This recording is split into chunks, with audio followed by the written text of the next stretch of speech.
Hey YouTube, it's your boy Widgie here, coming at you with some more Age of Empires 3 Definitive Edition. And today I've got a nice short and snappy video around how to kind of just keep yourself under control when you're up against an all-in rush or an all-in push strategy. And this is really helpful and is going to be really helpful for beginner players, for intermediate players, and maybe for even people beyond that, because a lot of people get very stressed and very frazzled when there's an all-in happening, and they've got to try and really think quickly about how to react and how best to time their defense against an all-in strategy.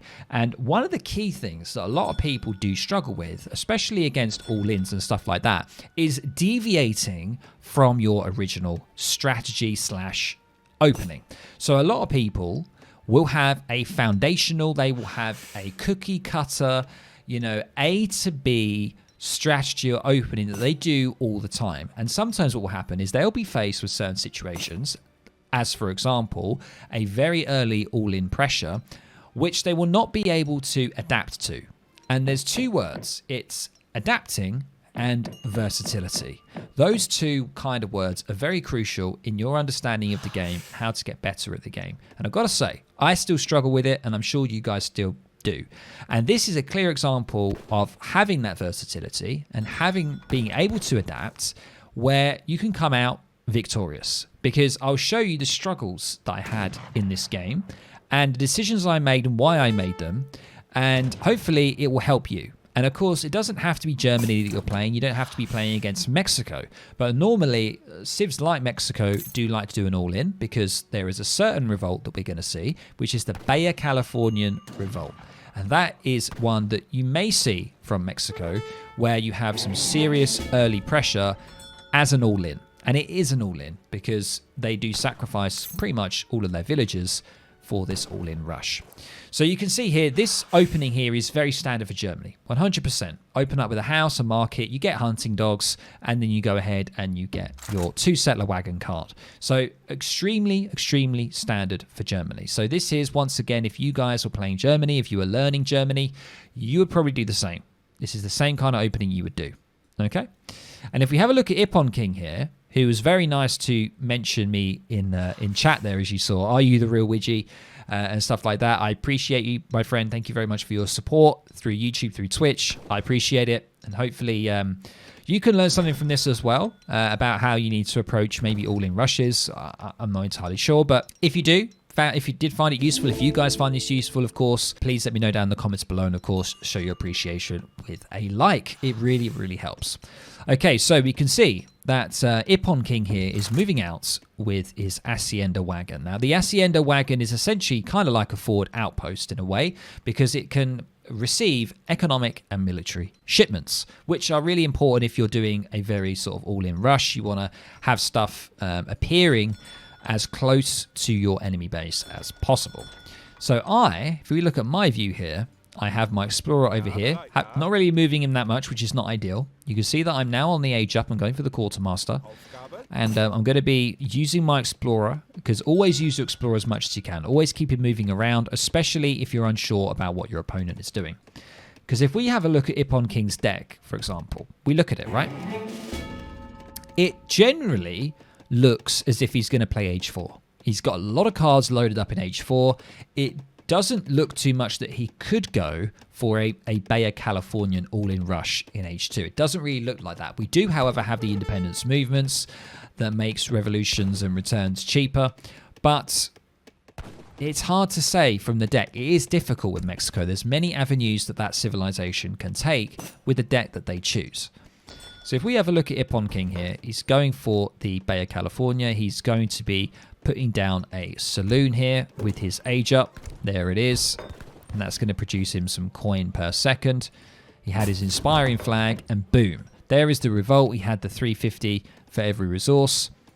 And he's immediately getting some coin delivered. And now he has got all of these wagons that he receives, and all of his villagers turn into filibusters, which have a lot of siege and quite a bit of ranged as well. So now I know this is happening. What am I doing? I am completely deviating from my normal opening build. So you can see my first reaction is 8 crossbow. Now, most people would just go 3 settler first, right? They go 3 settler wagon, or they might choose to go 700 wood, but normally it's like 3 settler wagon, right? So going 8 crossbow first is unusual. So that's one clear example of adapting, changing the way that you play depending on what's going on. And this is a very unusual circumstance. We've got an all-in rush happening, right? Doesn't normally happen a lot of the time when you play competitively on Age of Empires 3.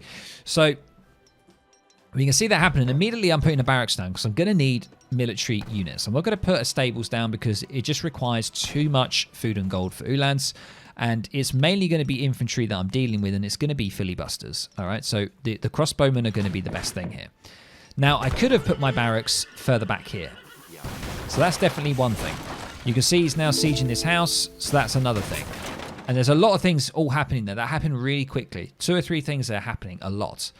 So what I did is, what I suggest you guys to get really good at is timing your militiaman pop from your TC with your unit shipment from your home city. So you can see I timed it perfectly. The crossbow came out, the militiaman came out, and then the 2 Uhlans popped out as well with the card. And I'm immediately rebuilding a house because he's going to be sieging that, and I'm going to have pop issues. The only downside was the barracks placement. I could have put that further back. It's always best to put it further back if you think you're going to get pressure, because it just gives you a better positioning, and also it causes your opponent to have to walk through your base, and they can be potentially, you know, easily sort of surrounded, and you can easily deal with their aggression, essentially. So let's have a look. So he's going to be taking down the house. I'm going to be doing a good job here, clearing up. He's going to be focusing on the house, so he's going to lose a few filibusters, which is nice. And the Uhlans here are going to do a good job by snaring, so I don't mind wasting those 2 Uhlans to get the snare on. And then I'm going to be able to clear up even more filibusters. So a pretty good job. The filibusters, remember, they are heavy infantry, so the crossbows do actually counter them. And now I have a card available as well. So I'm looking pretty good. I did quite a good defense. I lost a house, but he definitely lost a good few amount of filibusters. And I'm now getting 5 Uhlans. So the Uhlans are really going to help. And he's going to try and poke in again, and he's going to be unsuccessful. Now, these are actually good against heavy infantry, these bandidos. So they're not ideal for him because I don't really have any heavy infantry. I have crossbowmen, I have militiamen, and I've now got Uhlans on the way as well. So it's not going to be ideal for him. These are essentially a light infantry, so my Uhlans are actually going to do a good job against these bandidos. And if we look at the filibusters, they do sort of counter the cavalry. So I need to kind of micro it slightly here. And now we're going to go in. So the Uhlans are going to go straight in on top. Yes, they're going to not do too well against filibusters, but the crossbows I'm going to try and get as close as possible so they don't try and run away. And I'm going to see how I play this. I'm going to be in a bit of a sticky situation here. He has got quite a lot of bandidos, and Alhoots are now coming up as well. So I need to retreat back. That's something that I would really recommend. Don't overcommit. You know, if you know that you're starting to lose the fight, or you want to wait for another pop of units if you're under pressure, retreat back under TC fire. That's what I'd recommend. Wait for your next pop or your next military shipment to come out, and then push again. Don't always think you have to overcommit and lose all of your troops. So I'm kind of just backing off, shooting and backing off. That's all I'm doing. Shooting and backing off. And you can see now I've got Dops coming on the way. Now the Doppels Soldners are essentially like a pike unit with an AOE ability. So they're very good against infantry. They can snare. And now he's going to be trying to push in here with his gunslingers that he's got. He's got various different outlaw units and stuff like that. So now he's kind of in a position where he's not too sure what he wants to do. You know, can you see Ippon King here? He doesn't know what to focus on. He hasn't got the units to really siege the barracks down. So he's just trying to take down some villagers or clear up my army. And now I have the Dops. The Dops are coming in. I've got another pot of crossbowmen coming in.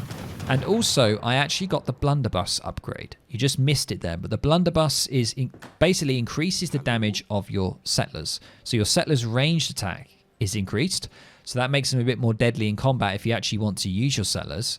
And also, these Dops are now going to really get stuck in and snare and provide an AOE splash sort of damage here against these units. So they're going to really do a great job in clearing up.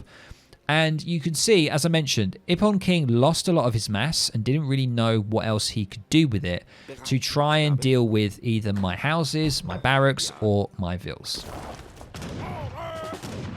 So here we go. So the Dops now are going to get stuck in. And they're just going to be swiping. Look at that. Look at the damage in the snare. And now the crossbowmen are going to be able to clear up the units. And that, ladies and gentlemen, is GG. There it is. There. Para siempre indeed.